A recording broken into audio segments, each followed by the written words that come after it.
Lalu berlama-lama lagi, good morning, selamat pagi yang baju kuning selalu di hati. Kami dari kelompok penilaian akan mempresentasikan hasil kerja kelompok kami. Anggota kelompok kami berjumlah 7 orang. Yang pertama ada Riko dengan NIM 18018, ada Meli dengan NIM 18019, ada Yuni dengan NIM 18022, ada Bening dengan NIM 18028, ada Wayan dengan NIM 18031, ada Efrida dengan NIM 18040, dan ada Lucia dengan NIM 18041.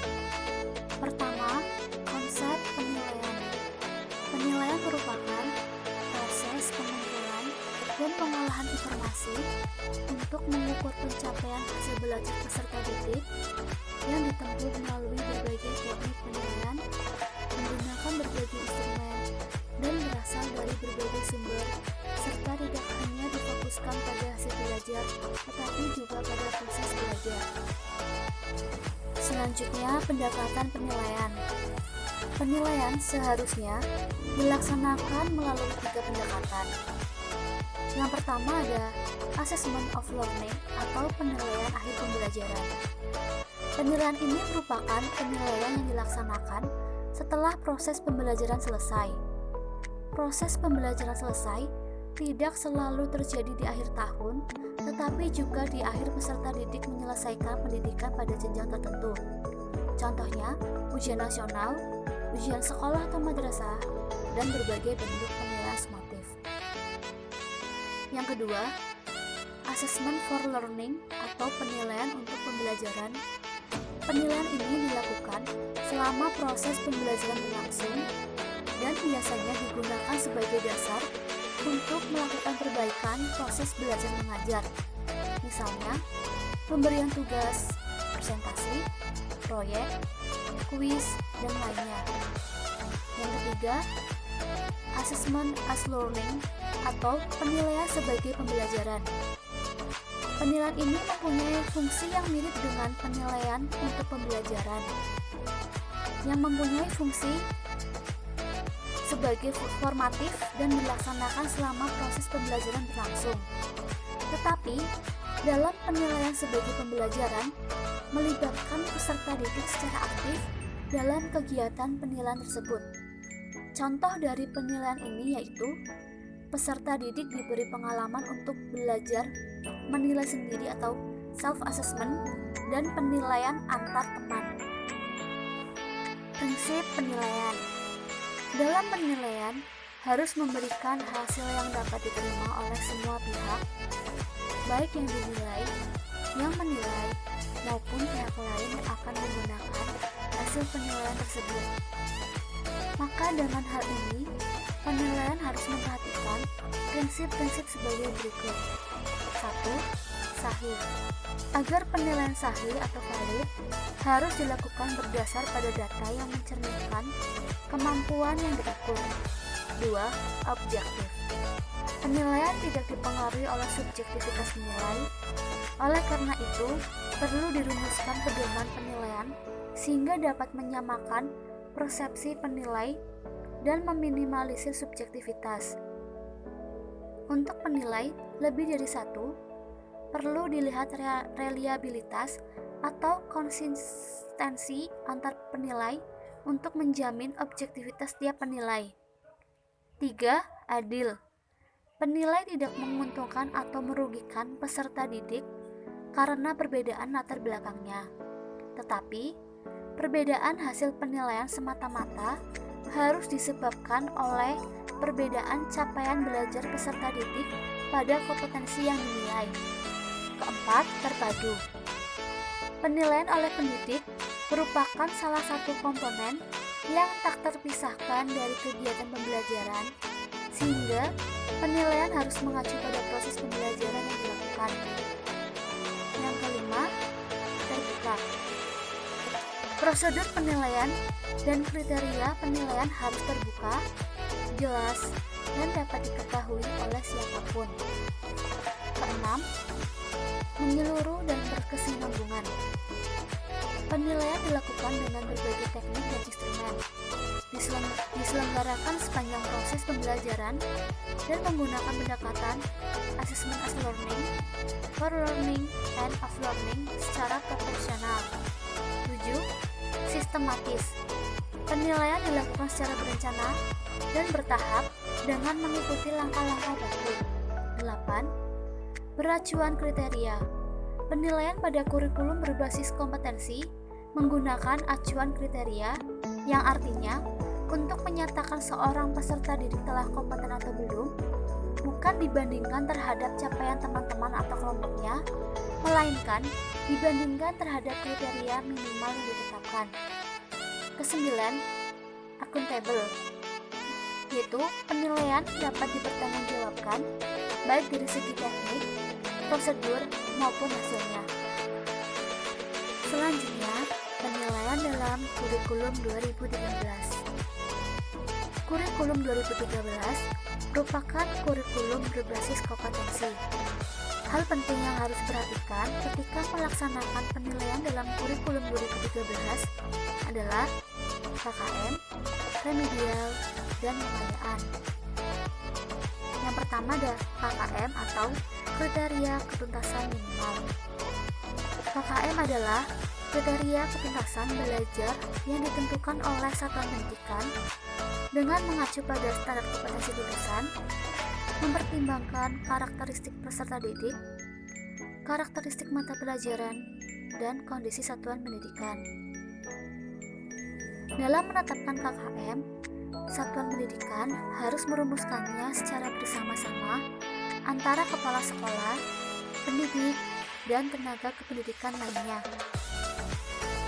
Secara teknis, prosedur penentuan KKM mata pelajaran pada satuan pendidikan dapat dilakukan dengan cara berikut. 1. Menghitung jumlah KD setiap mata pelajaran pada masing-masing tingkat kelas dalam 1 tahun pelajaran. 2. Menentukan nilai aspek karakteristik peserta didik atau intake, karakteristik mata pelajaran atau kompleksitas materi atau kompetensi, dan kondisi satuan pendidikan atau daya dukung dengan memperhatikan komponen berikut. Pertama, karakteristik peserta didik atau intake. Bagi peserta didik baru kelas 7, antara lain memperhatikan rata-rata nilai rapor SD, nilai ujian sekolah SD, nilai hasil seleksi masuk peserta didik baru di jenjang SMP, dan bagi peserta didik kelas 8 dan 9, antara lain memperhatikan rata-rata nilai rapor semester sebelumnya. Kedua, karakteristik mata pelajaran atau kompleksitas adalah tingkat kesulitan dari masing-masing mata pelajaran. Ketiga, kondisi satuan pendidikan atau daya dukung meliputi kompetensi pendidik, jumlah peserta didik dalam satu kelas, predikat akreditasi sekolah, dan kelayakan sarana dan prasarana sekolah. Dapat dilihat dalam tabel. Tabel tersebut adalah contoh kriteria dan skala penilaian penetapan KKM. Di dalam tabel ada aspek yang dianalisis dan kriteria dan skala penilaian. Aspek yang dianalisis yang pertama adalah kompleksitas dengan kriteria dan skala penilaian tinggi kurang dari 65, sedang 65 sampai 79, rendah 80 sampai 100. Kedua ada daya dukung dengan kriteria dan skala penilaian tinggi 80 sampai 100, sedang 65 sampai 79, rendah kurang dari 65. Yang ketiga ada intake peserta didik dengan kriteria dan skala penilaian tinggi 80 sampai 100, sedang 65 sampai 79, rendah kurang dari 65. 3. Menentukan KKM setiap KD dapat dihitung dengan rumus jumlah total setiap aspek dibagi dengan jumlah total aspek. 4. Menentukan KKM setiap mata pelajaran dapat dihitung dengan rumus KKM mata pelajaran sama dengan jumlah total KKM per KD dibagi jumlah total KD. Yang kedua, model KKM. Model KKM ini dibagi menjadi dua macam. Yang pertama, lebih dari 1 KKM, dan yang kedua, 1 KKM. lebih dari 1 KKM. Dalam satuan pendidikan, dapat memilih setiap mata pelajaran memiliki KKM yang berbeda. Misalnya, KKM IPA yaitu 65, KKM Matematika yaitu 63, KKM Bahasa Indonesia yaitu 70, dan seterusnya. Di samping itu, KKM juga dapat ditentukan berdasarkan rumpun mata pelajaran atau kelompok mata pelajaran. Satuan pendidikan yang memilih KKM berbeda untuk setiap mata pelajaran memiliki konsekuensi munculnya interval nilai dan predikat yang berbeda-beda. Yang kedua, 1 KKM.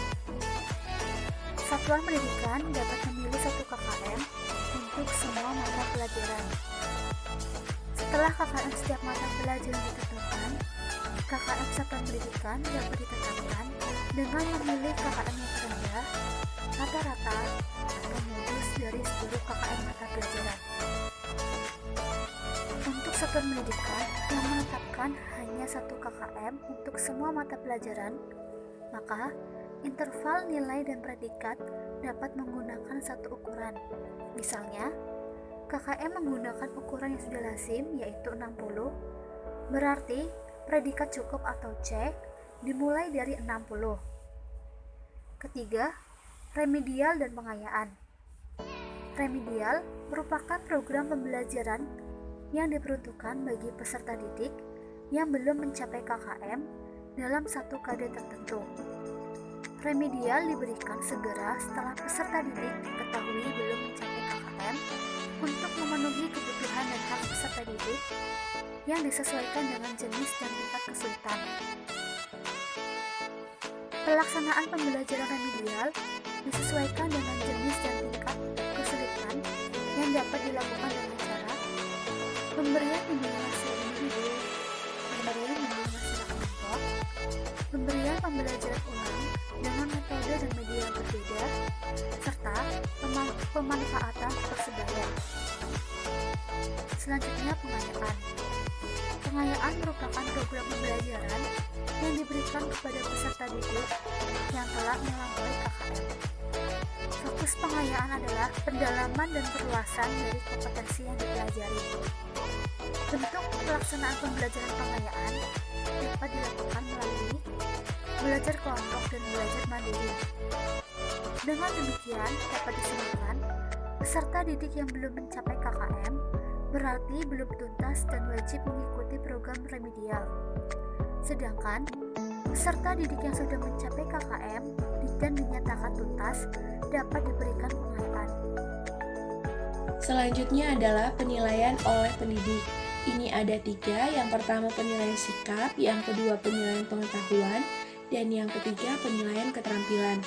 Nah, pada penilaian sikap ini lebih mengarah kepada tingkah laku peserta didik baik di dalam kelas maupun di dalam ruangan, yang tujuannya untuk mengontrol perkembangan sikap siswa dan memfasilitasi tumbuhnya perilaku peserta didik. Seorang tenaga pendidik ketika menyusun rencana pembelajaran tentu memikirkan atau mencantumkan penilaian yang hendak digunakan dalam proses pembelajaran atau kegiatan pembelajaran. Sama seperti ketika kita micro teaching di semester ini, kita dihadapkan ketika menjadi seorang guru, tentu diawali dari menyusun rencana pembelajaran. Nah, teman-teman juga pasti mencantumkan adanya penilaian sikap, pengetahuan, dan keterampilan. Tentu penilaian ini merupakan suatu kesatuan yang menjadi suatu komponen penilaian yang tidak terlepas dari proses kegiatan pembelajaran. Bukan hanya penilaian pengetahuan saja yang dinilai dari peserta didik, tetapi penilaian sikap sangat penting, yaitu untuk melihat bagaimana relasi dia dengan teman di kelas, bagaimana sikap dia mengikuti pembelajaran, bagaimana sikap dia di luar kelas, misalnya di masyarakat atau di lingkungan.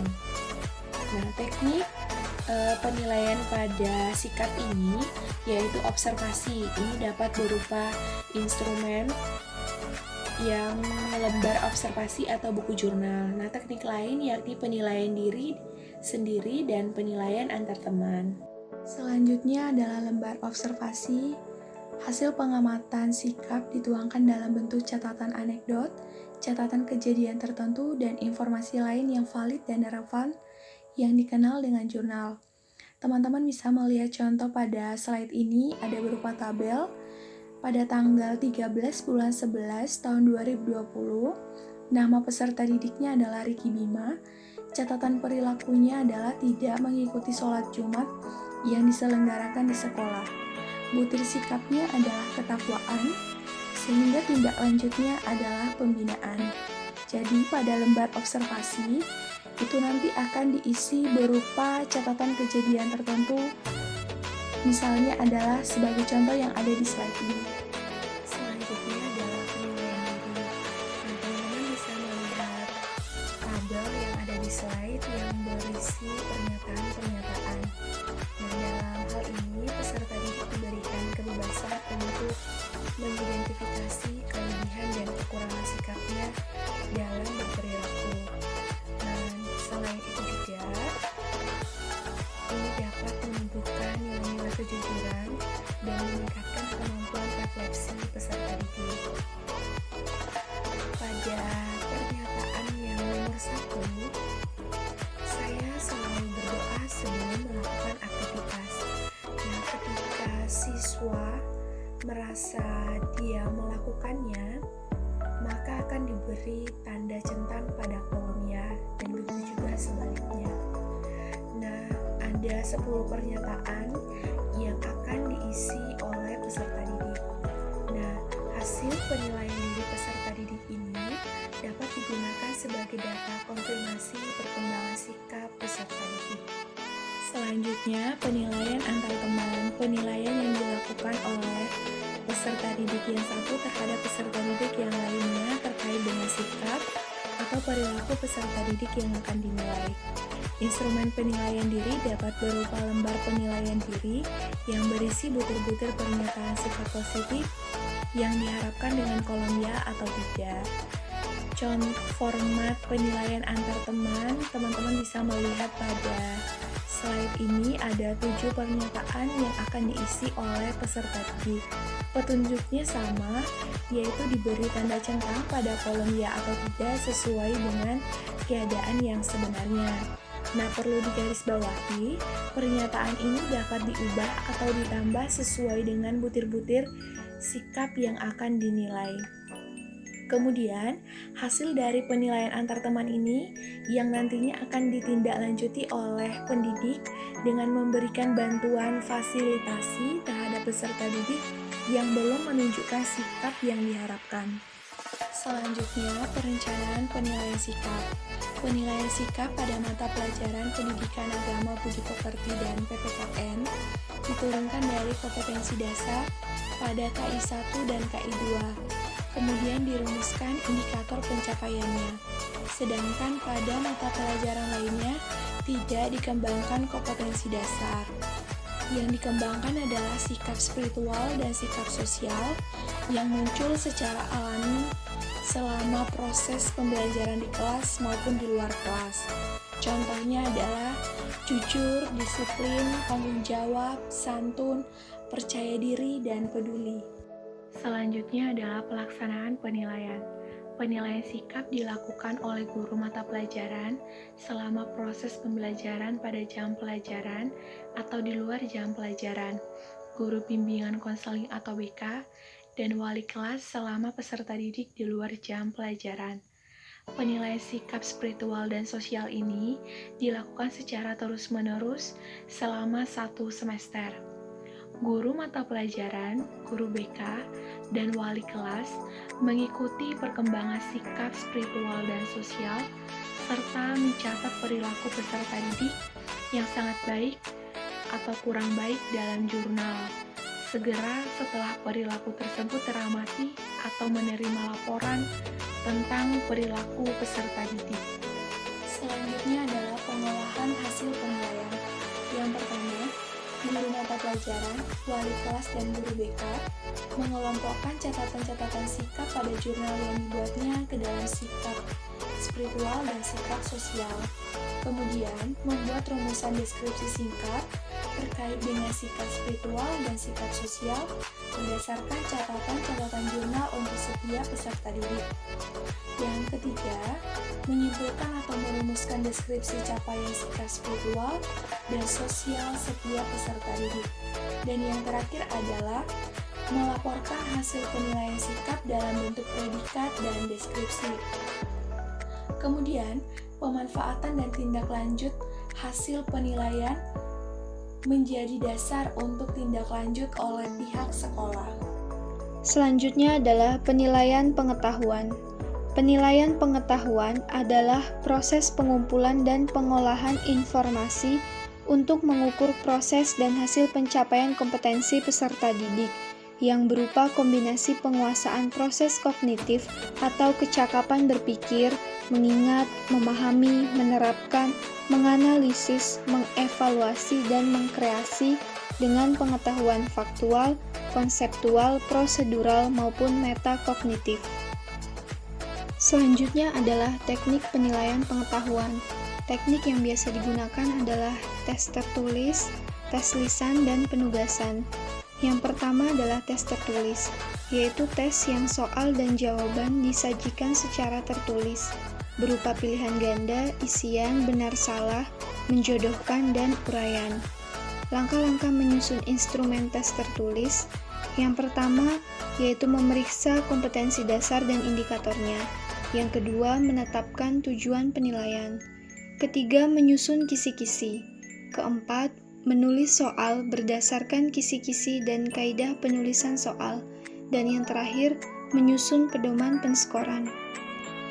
Teknik kedua yaitu tes lisan, merupakan pertanyaan-pertanyaan yang diberikan pendidik secara lisan dan peserta didik merespon pertanyaan tersebut secara lisan pada saat proses pembelajaran berlangsung.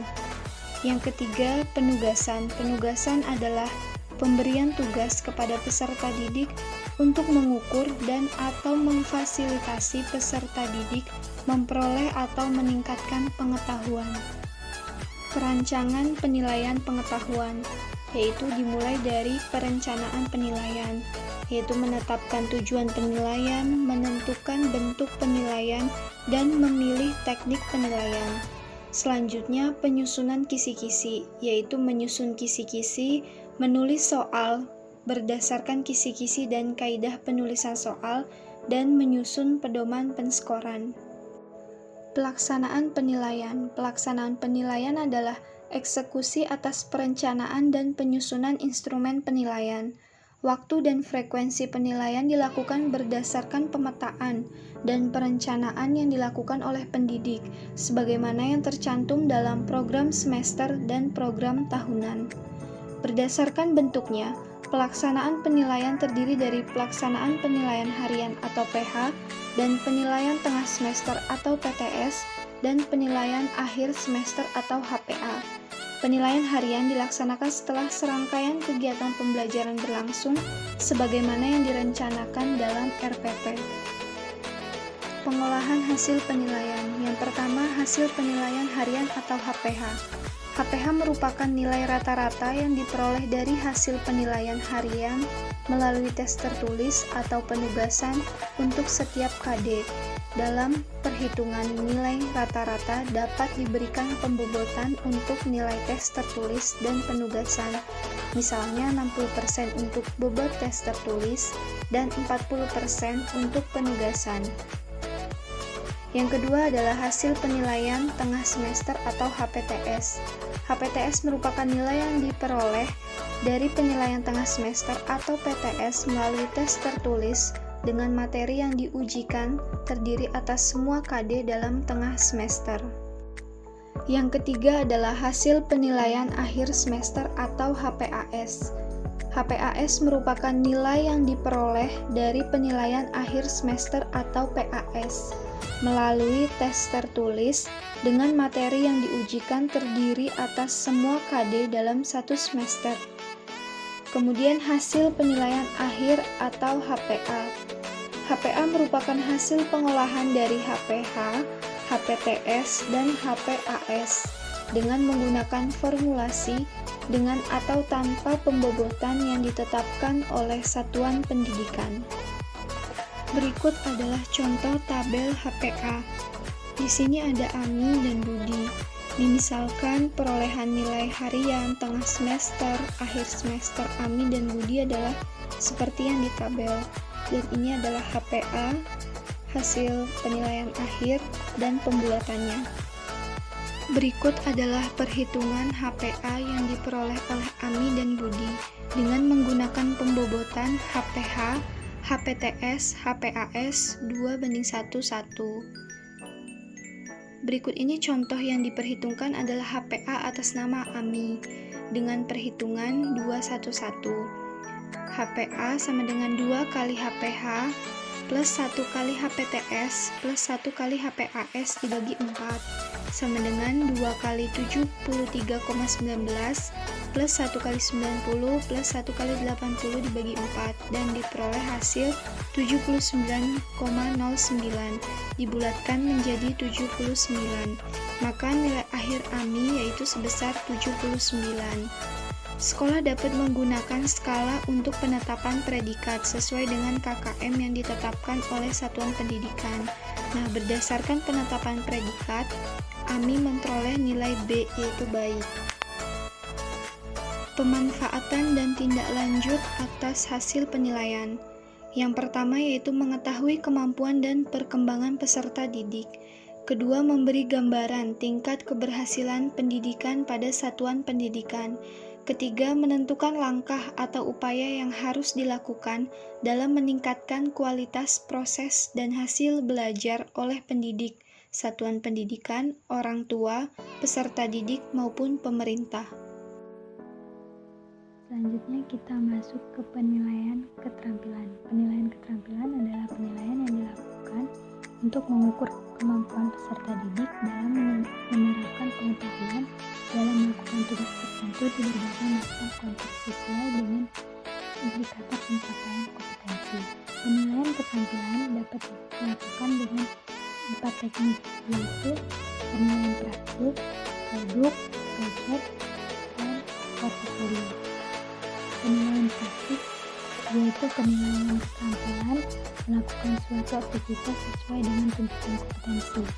Contoh penilaian praktik seperti berenang, menyanyi, menari, dan sebagainya. Yang kedua, penilaian produk yaitu keterampilan peserta didik dalam mengaplikasikan pengetahuan yang dimiliki ke wujud produk. Contohnya, membuat kerajinan dan membuat pesan. Ketiga, penilaian proyek, di mana kemampuan siswa diukur dalam mengaplikasikan pengetahuannya melalui penyelesaian suatu instrumen proyek dalam kurun waktu tertentu. Contohnya, membuat gerakan tarian berdasarkan level dan pola latih sesuai dengan iringan musik. Dan yang terakhir keempat, penilaian portofolio merupakan teknik untuk melakukan penilaian terhadap aspek keterampilan. Dalam panduan ini, portofolio merupakan kumpulan sampel karya terbaik dari adik-adik pada KIMK. Lalu, pada tahap-tahap penilaian keterampilan terdiri dari 3 rancangan, yaitu rencana penilaian, penyusunan kisi-kisi, dan penyusunan insting. Yang pertama, perencanaan penilaian. Dalam perencanaan penilaian, baik praktik, proyek, dan produk, terdiri dari langkah-langkah sebagai berikut. Yang pertama, menentukan kompetensi yang paling tepat untuk dinilai melalui penilaian. Dalam hal ini adalah Kadin dari KIMK. Lalu langkah kedua, menyusun indikator hasil belajar berdasarkan kompetensi yang dimiliki. Yang ketiga, menyusun kriteria ke dalam rubrik penilaian. Yang keempat, menyusun tugas sesuai dengan rubrik penilaian. Dan yang terakhir, menyusun kriteria atau batas. kelulusan atau batas standar minimal capaian kompetensi siswa. Yang kedua yaitu penyusunan kisi-kisi. Dalam penyusunan kisi-kisi terdapat identitas sekolah, kelas, tahun ajaran, dan mata pelajaran. Nah, lalu terdapat tabel kisi-kisi yang terdiri dari nomor, kompetensi dasar, materi, indikator, dan teknik penilaian. Lalu yang ketiga yaitu penyusunan instrumen. Dalam penyusunan instrumen terdapat 3 kriteria, yaitu kriteria tugas, kriteria lembar pengamatan atau lembar penilaian, dan yang terakhir kriteria rubrik. Berikutnya adalah pelaksanaan penilaian. Pelaksanaan penilaian adalah eksekusi dari perencanaan penilaian yang telah dilakukan. Adapun teknis pelaksanaan, penilaian praktik, produk, dan proyek terdiri dari 4 langkah. Yang pertama, pemberian tugas secara rinci. Yang kedua, penjelasan aspek dan rubrik penilaian.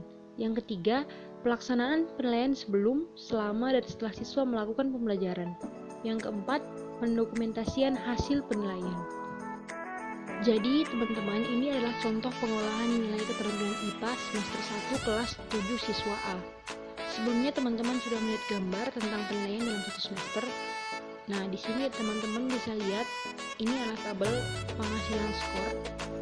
Nilai semester 83,33 dibulatkan menjadi 83, predikatnya baik. Deskripsinya, siswa A sangat menguasai keterampilan 4.1, 4.3, dan 4.6. Selain itu juga menguasai keterampilan 4.2, 4.4, dan 4.5. Baiklah teman-teman, di sini kami menampilkan gambar. Gambar ini adalah penilaian keterampilan dalam satu semester.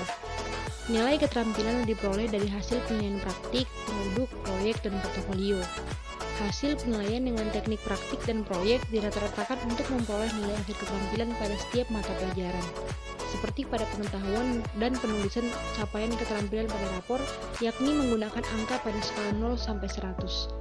Nilai akhir semester diberi predikat dengan ketentuan sangat baik A 86 sampai 100, baik B 71 sampai 85, cukup C 56 sampai 70, kurang D kurang dari 55. Berikutnya ialah pemanfaatan dan tindak lanjut hasil penilaian. Yang pertama, remedial. Pembelajaran remedial diberikan kepada siswa yang belum mencapai KKM, sementara pengayaan diberikan kepada siswa yang telah mencapai atau melampaui KKM. Kemudian ada pengayaan. Pengayaan biasanya diberikan segera setelah siswa diketahui telah mencapai KKM. Pembelajaran pengayaan biasanya hanya diberikan sekali, tidak berulang kali sebagaimana pembelajaran remedial. Kemudian pembelajaran pengayaan umumnya tidak diakhiri dengan penilaian. Baik, selanjutnya kita akan membahas tentang penilaian oleh satuan pendidikan. Apa itu penilaian oleh satuan pendidikan? Penilaian hasil belajar oleh satuan pendidikan adalah proses pengumpulan informasi atau data tentang capaian pembelajaran yang meliputi aspek sikap, pengetahuan, dan keterampilan yang dilakukan secara terencana dan sistematis dalam bentuk penilaian akhir dan ujian sekolah atau madrasah, dan hasilnya digunakan untuk penentuan kelulusan dari satuan pendidikan. Nah, lingkup dalam penilaian hasil belajar peserta didik mencakup 3 aspek. Yang pertama, aspek sikap, yang kedua, aspek pengetahuan, dan yang ketiga, aspek keterampilan. Selanjutnya, yakni bentuk-bentuk penilaian. Bentuk penilaian dibagi menjadi 3. Yang pertama, penilaian akhir semester atau PAS. Yang kedua, penilaian akhir tahun atau PAT. Dan yang ketiga, ujian sekolah atau US. Langsung saja kita bahas yang pertama, yakni penilaian akhir semester. Penilaian akhir semester adalah kegiatan yang dilakukan untuk mengukur pencapaian kompetensi peserta didik di akhir semester gasal. Cakupan penilaian ini meliputi seluruh indikator yang mempresentasikan KD pada semester tersebut. Selanjutnya yakni penilaian akhir tahun. Penilaian akhir tahun adalah kegiatan yang dilakukan pendidik di akhir semester genap untuk mengukur pencapaian kompetensi peserta didik pada akhir semester genap. Cakupan penilaian ini meliputi seluruh indikator yang mempresentasikan KD pada semester genap saja atau dapat mempresentasikan KD dalam kurun waktu 1 tahun pelajaran, bisa mencakup KD semester 1 atau semester 2. Nah, hasil PAS atau PAT selanjutnya diolah dan dianalisis untuk mengetahui ketuntasan belajar peserta didik dan dapat dimanfaatkan untuk program remedial, pengayaan, dan pengisian rapor. Kita lanjut yang ketiga, yakni ujian sekolah. Ujian sekolah adalah kegiatan yang dilakukan untuk mengukur pencapaian kompetensi peserta didik sebagai pengakuan terhadap prestasi belajar dan penyelesaian dari satuan pendidikan. Mapel yang diujikan adalah semua mata pelajaran yang telah diajarkan. Namun, beberapa mata pelajaran ujian sekolah diselenggarakan dalam bentuk ujian tulis dan atau ujian praktik. Nah, hasil ujian sekolah ini dipergunakan pendidik dan satuan pendidikan untuk perbaikan proses pembelajaran secara keseluruhan pada tahun pelajaran berikutnya. Hasil ujian sekolah dilaporkan dalam bentuk SKHU dan menjadi salah satu pertimbangan kelulusan peserta didik. Selain bentuk penilaian, ada juga instrumen penilaian.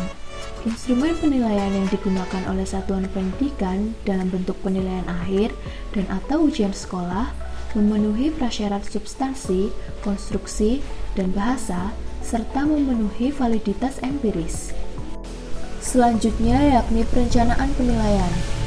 Prosedur perencanaan penilaian hasil belajar oleh satuan pendidikan antara lain, yang pertama, menetapkan KKM.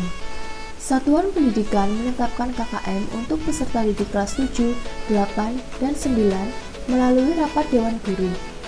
Satuan pendidikan dapat menentukan KKM yang sama untuk semua mata pelajaran atau berbeda untuk masing-masing mata pelajaran. Langkah yang kedua, menetapkan prosedur operasional standar atau POS. Satuan pendidikan menetapkan POS atau panduan penyelenggaraan penilaian hasil belajar peserta didik yang meliputi penilaian akhir dan ujian sekolah. Langkah yang ketiga yakni membentuk tim pengembang penilaian. Satuan pendidikan membentuk tim pengembang penilaian dengan tugas antara lain merencanakan dan melaksanakan segala sesuatu terkait dengan kegiatan penilaian. Langkah yang keempat, mengembangkan instrumen penilaian. Tim pengembang penilaian sekolah melakukan pengembangan instrumen penilaian, mulai penyusunan kisi-kisi, penyusunan instrumen, telaah kualitatif instrumen, perakitan dan uji coba instrumen, analisis kuantitatif, interpretasi hasil analisis, dan penetapan instrumen penilaian.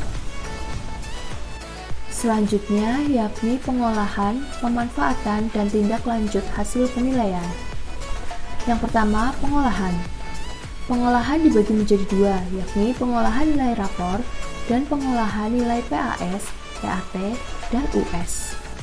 Selanjutnya yakni pelaksanaan penilaian. Satuan pendidikan melaksanakan penilaian hasil belajar sesuai perencanaan penilaian. Pelaksanaan penilaian oleh satuan pendidikan meliputi kegiatan antara lain penyiapan perangkat penilaian, sarana, administrasi, tempat, sumber daya manusia, dan proses pelaksanaan penilaian. Baik, di sini ada contoh pengolahan nilai rapor untuk aspek pengetahuan dalam mata pelajaran IPS.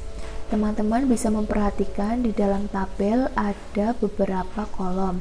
Yang pertama kolom KD, yang kedua kolom penilaian harian yang dibagi menjadi dua yakni tulis dan penugasan, serta yang terakhir kolom nilai PH atau nilai penilaian harian.